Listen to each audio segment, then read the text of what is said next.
Quem aqui nunca se viu paralisado pelo medo, incapaz de planejar ou de se entregar plenamente aos relacionamentos que possui? Ou ainda, quem nunca se pegou pensando em ilusões sobre o futuro, incapaz de agir no presente?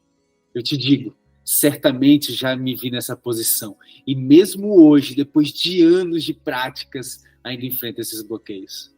É como se eu estivesse congelado no tempo e preso em um estado de preocupação constante, incapaz de avançar e também de onde não se é possível voltar.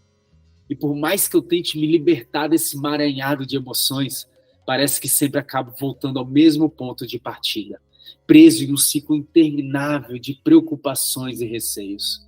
É uma luta diária contra essa voz ilusória que sussurra dúvidas e alimenta os meus medos. Mas para mim sempre fez bem, fez muito sentido reconhecer que nunca estive sozinho nessa jornada. E todos nós, em algum momento, nos deparamos com os obstáculos que a vida nos apresenta. E é exatamente por isso que estamos reunidos aqui hoje, para explorarmos juntos essas questões e aprendermos a lidar com os bloqueios que nos impedem a crescer. E também de descobrirmos maneiras de superar esses medos. Espero, de coração, que ao longo deste encontro possamos encontrar caminhos para alcançar uma vida mais plena e realizada. Bora lá!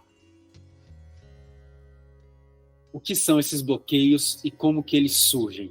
Bom, os bloqueios são mecanismos desenvolvidos pela nossa estrutura corpo e mente para que a gente possa sobreviver.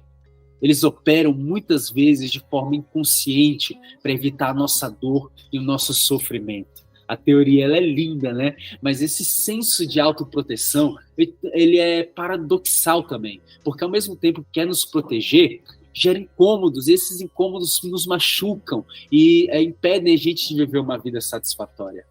Esses bloqueios ainda podem se apresentar de diversas formas, como medos irracionais, crenças limitantes, padrões de comportamento autossabotadores, ou até mesmo sintomas físicos de ansiedade e estresse.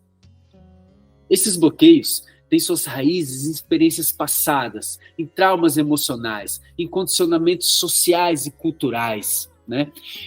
Por exemplo, um evento traumático na nossa infância pode desencadear um medo persistente de rejeição ou fracasso, enquanto mensagens negativas internalizadas da sociedade podem alimentar crenças de que nós não somos bons o suficiente.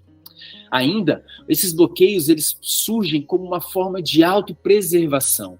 Nossa mente, em busca de segurança e proteção, pode interpretar certas situações como ameaçadoras, desencadeando respostas de luta, fuga ou congelamento. Ou seja, essas respostas que são automáticas, elas podem se tornar padrões, e esses padrões dificultam a nossa mudança e a superação desses bloqueios. É importante compreender que esses bloqueios eles não são totalmente negativos. Eles surgem como uma forma de nos proteger e nos auxiliar nessa adaptação do ambiente ao nosso redor. E quando esses mecanismos de defesa se tornam excessivos, eles nos limitam e impedem o nosso crescimento e evolução. E diz aí, você consegue reconhecer esses bloqueios e os padrões comportamentais que te limitam? Comenta aqui embaixo para eu saber, tá bom? E não se esqueça que toda terça tem aula nova no nosso grupo de estudos. Deixa aqui sua dúvida e a sugestão de temas nos comentários, belezinha? Em momentos de grande impacto emocional, como as experiências traumáticas, nosso corpo e a nossa mente adotam estratégias de sobrevivência que nos distanciam, pelo menos no momento, do processamento saudável do que aconteceu. Isso acontece porque, diante de situações extremas, como as traumáticas, nossa mente, o nosso corpo reconhece a necessidade imediata de agir para garantir nosso bem-estar físico e emocional. E, para isso, recorre aos recursos e repertórios disponíveis para lidar com essa situação. Nesses momentos, a nossa linguagem, a nossa comunicação e até mesmo a consciência podem ser temporariamente suprimidas em prol de uma rápida tomada de decisão e ação. Sim, isso é um caminho de aprendizado e é como se fosse um atalho. E quando nos deparamos com qualquer situação que percebemos como perigosa ou semelhante a algo que já nos causou dor, ativamos um sistema de sobrevivência que está armazenado em áreas mais primitivas do nosso cérebro. E esse acesso nos leva ao automatismo da ação.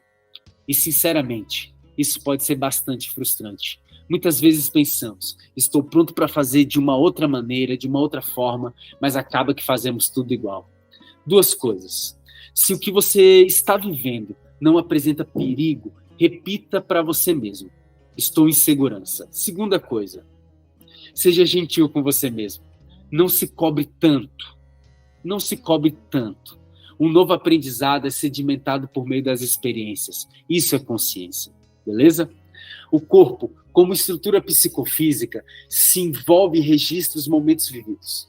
Não se trata apenas de lembrar a imagem ou o sentimento em si.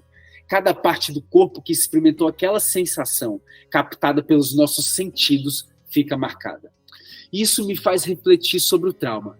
Muitas vezes, associamos a palavra a imagens e lembranças de eventos extremamente trágicos e violentos. Mas o trauma pode surgir até mesmo em situações aparentemente comuns, como uma apresentação em público, por exemplo. O impacto do trauma não está necessariamente na gravidade da situação, mas sim na maneira como ela é percebida e processada pela pessoa. Então, como superar os medos e os bloqueios?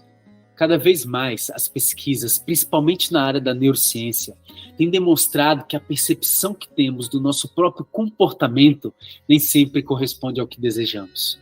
Ou seja, muitas vezes queremos e tentamos agir de outra forma, mas o comportamento acaba sendo sempre o mesmo.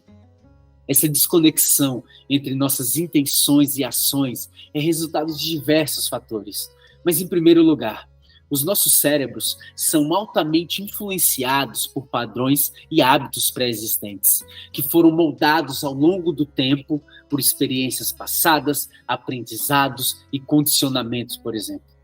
Mesmo quando estamos conscientes de que queremos mudar o nosso comportamento, esses padrões enraizados exercem uma poderosa, uma magnífica influência sobre as nossas ações, dificultando imensamente mudanças significativas.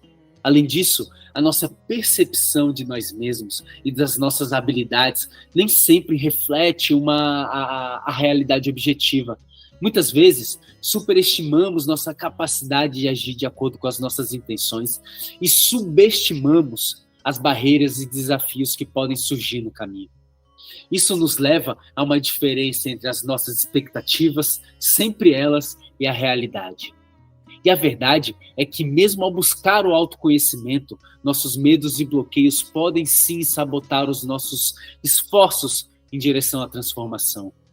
Porque o autoconhecimento, ele não é uma solução mágica que faz desaparecer instantaneamente todos os nossos receios e limitações. Pelo contrário, é um processo contínuo e desafiador, onde confrontamos e trabalhamos esses obstáculos internos, muitas vezes enraizados profundamente na nossa psique e no nosso corpo. Reconhecer essa realidade nos permite abordar esses desafios com compaixão e perseverança, entendendo que o autoconhecimento é um processo de autodescoberta que demanda tempo, paciência e amorosidade. Seja gentil. Então, como transformar?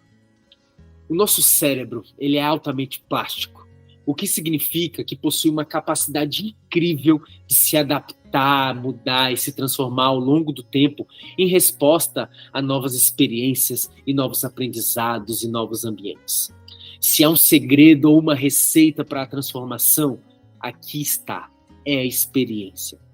Novas experiências e desafios promovem novos aprendizados e sensações que estimulam o desenvolvimento de novas conexões neurais e nos proporcionam uma nova perspectiva sobre o mundo e as relações que nos circundam.